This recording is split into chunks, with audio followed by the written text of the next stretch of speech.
হারাম বেদাত কোনটা, ওয়াজিব বেদাত কোনটা, সুন্নাত বেদাত কোনটা, মুস্তাহাব বেদাত কোনটা? ভাই তোমার পায়ে ধরি, তুমি আগে যে জানো, বোঝো, নিজের বুঝা এরপরে সমাজে বলো। না করলে ইসলাম থাকবে না, যে বেদাত না করলে কোরআন শরীফ পড়তে পারবে না, যে বেদাত না করলে আলেম হবে না, যে বেদাত না করলে ইসলাম টিকবে না। আলহামদুলিল্লাহ নাহমাদুহু ওয়া নাস্তাঈনুহু ওয়া নাস্তাগফিরুহু ونعوذ بالله من شرور أنفسنا ومن سيئات أعمالنا من يهده الله فلا مضل له ومن يضلله فلا هادي له ونشهد أن لا إله إلا الله وحده لا شريك له ونشهد أن سيدنا وسندنا ومولانا محمدا عبده ورسوله وداعيا إلى الله بإذنه وسراجا منيرا فقد قال الله تعالى في كلامه المجيد وفرقانه الحميد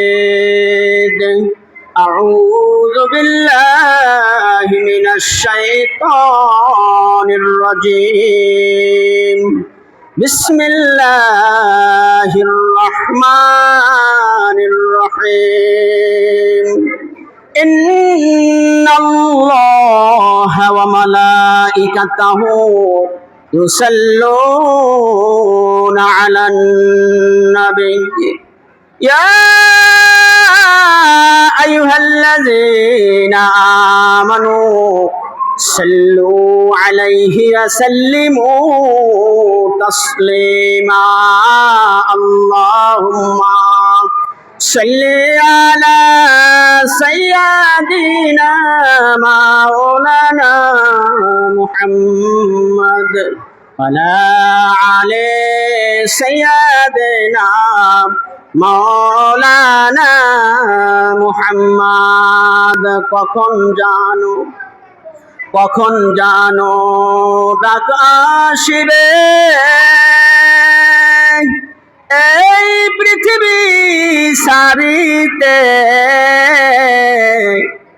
কাপনে পরনের কাপড় খুলিয়া নিবে কাপনের কাপড় পরাইতে আল্লাহুম্মা সাল্লি আলা সাইয়্যিদিনা মাওলানা মুহাম্মদ আলা আলি সাইয়্যিদিনা মাওলানা মুহাম্মদ লা ইলাহা ইল্লাল্লাহ লা ইলাহা ইল্লাল্লাহ লা ইলাহা ইল্লাল্লাহ আসমানের মালিক যে আল্লাহ জমিনের মালিক সে আল্লাহ সে তোমাদের মহান আল্লাহ লা ইলাহা ইল্লাল্লাহ লা ইলাহা ইল্লাল্লাহ।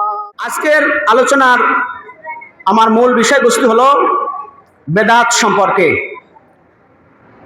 অনেক আলেমে বলে মিলাদুন নবী বেদাত, কিন্তু এই আলেম জানে না বেদাত কত প্রকার, কোন বেদাত করা জায়েজ, কোন বেদাত না জায়েজ, এই সম্পর্কে তাদের সেই ইলম নেই। বেদাত না করলে ইসলাম থাকবে না, যে বেদাত না করলে কোরআন শরীফ পড়তে পারবে না, যে বেদাত না করলে আলেম হবে না, যে বেদাত না করলে ইসলাম টিকবে না, এর নাম ওয়াজিব। এই ওয়াজিবের আমি ব্যাখ্যা দেব। সুন্নাত বেদাত, মুস্তাহাব বেদাত, হারাম বেদাত, এই বেদাত চার প্রকার। আল্লাহর নবী মুহাম্মদ রাসূলুল্লাহ সাল্লাল্লাহু আলাইহি সাল্লাম যখন ইন্তেকাল করেন, ইন্তেকালের পূর্ব মুহূর্তে রাসূল পাক সাল্লাল্লাহু আলাইহি সাল্লামকে জিজ্ঞাসা করা হয়েছে, ইয়া রাসূলুল্লাহ, ইয়া হাবিবাল্লাহ, আপনি তো দুনিয়া ছেড়ে যাচ্ছেন, আপনার স্থলাভিষিক্ত, আপনার স্থানে কাকে রেখে যাচ্ছেন? কিয়ামত পর্যন্ত এই নিজাম কিভাবে চলবে? আল্লাহ নবী বলে দিলেন, এই নিজাম চলবে আল উলামা ওয়ারাসাতুল আম্বিয়া, আমার পরে ওলামায়ে কেরাম কিয়ামত পর্যন্ত এই ইসলামকে পরিচালনা করবে, এই আলেম ওলামাকেই আমি রেখে যাচ্ছি। যারা আরবি গ্রামার জানবে না, আরবি গ্রামার পড়বে না, তারা আলেম হইতে পারবে না। আলেম হইতে না পারলে কোরআন শরীফ পড়তে পারবে না, ইসলাম থাকবে না। এই আরবি গ্রামার, এটা কি রাসূলের জমানায় ছিল? এই আরবি গ্রামার না জানলে ইসলাম থাকবে না, সে আলেম হইতে পারবে না। আমার হযরত ওমর রাদিয়াল্লাহু তাআলা আনহু এক সময় রমজান মাসে বাইতুল মুকাদ্দাসে গিয়ে প্রবেশ করলেন এবং সেখানে দেখলেন 2 জন 4 জন 5 জনে ক্ষুদ্র ক্ষুদ্র জামাত করিয়ে নামাজ পড়তে আছে, তারাবির নামাজ। ওমর ফারুক রাদিয়াল্লাহু তাআলা আনহু চিন্তা করলেন, ছোট্ট ছোট্ট ক্ষুদ্র ক্ষুদ্র এইরকম জামাত না হইয়া যদি একজন ইমামের পিছনে সবাই মিলে নামাজ পড়েন তাহলে কতই না সুন্দর হয়। চিন্তা করে ওমর রাদিয়াল্লাহু তাআলা আনহু বললেন, আজকে থেকে এই ক্ষুদ্র ক্ষুদ্র তারাবির নামাজ হবে না, তারাবির নামাজ হবে একজন ইমাম হবে আর বাকিরা সবাই মুসল্লি হবে, মুক্তাদি হবে, মুসল্লি মুক্তাদি হয়ে তারা নামাজ আদায় করবে। ঘোষণা দেওয়ার পর ঠিক সেইভাবে কায়েম হয়ে গেল। পরবর্তী এক সময় আবার মসজিদে প্রবেশ করলেন। মসজিদে প্রবেশ করিয়া এই জামাতের সুন্দর দৃশ্য দেখে হযরত ওমর রাদিয়াল্লাহু তাআলা আনহু বললেন, কতই না সুন্দর একটা বেদাত। রাসূলের জামানায় এভাবে একই সাথে তারাবির নামাজ ছিল না। 233 বছর পর হাদিস আসছে। বুখারী শরীফ ছিল, মুসলিম শরীফ ছিল, তিরমিজি শরীফ ছিল না। হুজুরের ইন্তেকালের 233 বছর পর এই হাদিস আসছে। তাই কি বলেন? বুখারী শরীফ পড়া বেদাত, মুসলিম শরীফ পড়া বেদাত, তিরমিজি শরীফ পড়া বেদাত। বন্ধুরা আমার, ভাইরা আমার, যেই সমস্ত ভাইরা বেদাত বলেন তাদের শূন্য নেওয়া দরকার, জানিয়ে নেওয়া দরকার, বোঝা দরকার। তারাবির নামাজ পড়া জামাতের সাথে এটা বেদাতের সুন্নাত। অতএব এই বেদাতের সুন্নাত অনিবার্য। আমার নামাজ, রোজা, হজ, যাকাত সবের ন্যায় কিন্তু করছে। বলেন রাসূল পাক সাল্লাল্লাহু আলাইহি ওয়াসাল্লামের জামানায় এই 5 কলি টুপি ছিল? কোথাও দেখাইতে পারবেন না 5 কলি টুপি আছে, কিন্তু এটা কি সবের আশায় করে নাই? এটাও বেদাত। কি বলেন? বেদাতে মুস্তাহাব। বিশ্বনবীর আগমনে, বিশ্বনবীর শানে আমরা একটু আলোচনা করি। বিশ্বনবীর শানে আমরা একটু দুরূদ শরীফ পড়ি। দুরূদ শরীফ আল্লাহ পড়ছে আল্লাহর নবীর জন্য, আল্লাহর নবীর শানে, মানে আল্লাহ নিজে দরুদ পড়ছে এবং আমাদেরকে পড়ার নির্দেশ রয়েছে। এই দরুদ শরীফের সাথে আমরা একটু বাড়তি করি কি, নবীকে দাঁড়াইয়া একটু সালাম জানাই। এটা মুস্তাহাব। মুস্তাহাব আমলের কোনো দলিল লাগে না। মুরব্বিরা যে আমল করেন ওটা করা মুস্তাহাব। এই মুস্তাহাবের কোনো দলিল, জায়েজ না জায়েজ কোনো দলিল লাগে না, জায়েজের কোনো দলিল লাগবে না। কিন্তু এই মুস্তাহাব না জায়েজ করা যাবে না, এর অপাঠ্য দলিল লাগবে। কোথায় আছে অপাঠ্য দলিল? রাসূলকে দাঁড়াই সালাম দেওয়া যাবে না? অবশ্যই রাসূলকে দাঁড়াই সালাম দেওয়া যাবে। এটা মুস্তাহাব সওয়াব, আমরা মুস্তাহাব সওয়াব করি, অতএব জায়েজ। বন্ধুরা আমার, তোমাকে বলতে চাই, রাসূলের জামানায় কায়সারা মসজিদ ছিল কয়খান?